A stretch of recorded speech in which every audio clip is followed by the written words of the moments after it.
નમસ્કાર દર્શક મિત્રો, હું છું એન્કર અર્પિતા પટેલ. આપ જોઈ રહ્યા છો VM24 news Gujarat news channel.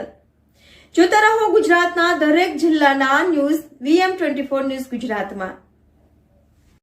પરમ કૃપાથી વડતાલ લક્ષ્મીનારાયણ દેવ પીઠાધીશ્વર પરમ પૂજ્ય સનાતન ધર્મ ધુરંધર 1008 આચાર્ય શ્રી અજન પ્રસાદજી મહારાજ શ્રી આજ્ઞા અને આશીર્વાદથી આજે સુરતની આંગણે સમૂહ વિવાહ સંસ્કાર મહોત્સવ એ એના સ્થાનિક હરિભક્તો અને દાતાશ્રીઓના સહયોગથી ઉજવવામાં આવી રહ્યો છે. સ્વામિનારાયણ સંપ્રદાય એ પૂર્વેથી સંસ્કાર, સંસ્કૃતિ અને આધ્યાત્મિક ચેતનાની જાળવણી માટે અગ્રેસર રહ્યું છે અને એ રીતે પોતાના સમાજ પ્રત્યે જેમ જીવનની અંદરથી નાના મોટા વ્યસન, અંતઃશત્રુ વગેરે દૂર થાય અને આધ્યાત્મિક માર્ગ જે નિષ્કંટક બને એના માટે જેમ પ્રયત્નશીલ છે, એમ સમાજની અંદર રહેલા કુરિવાજો હોય કે કોઈ એવા કોઈ બદીઓ હોય એને દૂર કરીને વ્યસન આદિ જે દૂષણો છે એનાથી સમાજ દૂર રહે અને સત્ય અને ધર્મના માર્ગ ઉપર, આપણી સંસ્કૃતિના માર્ગ ઉપર અગ્રેસર થાય એના માટે કાયમ મહેનત કરે છે.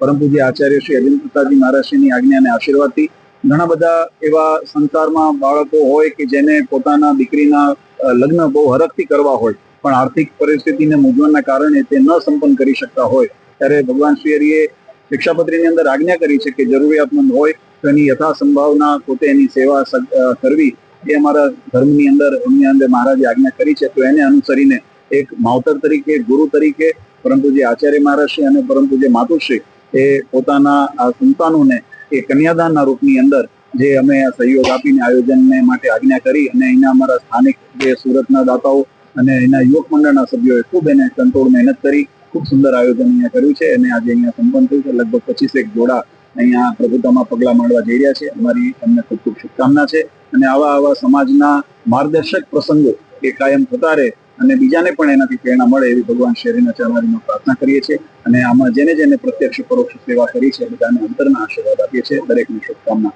આપ સર્વે પત્રકાર મિત્રોને પણ આભાર માનીએ છીએ.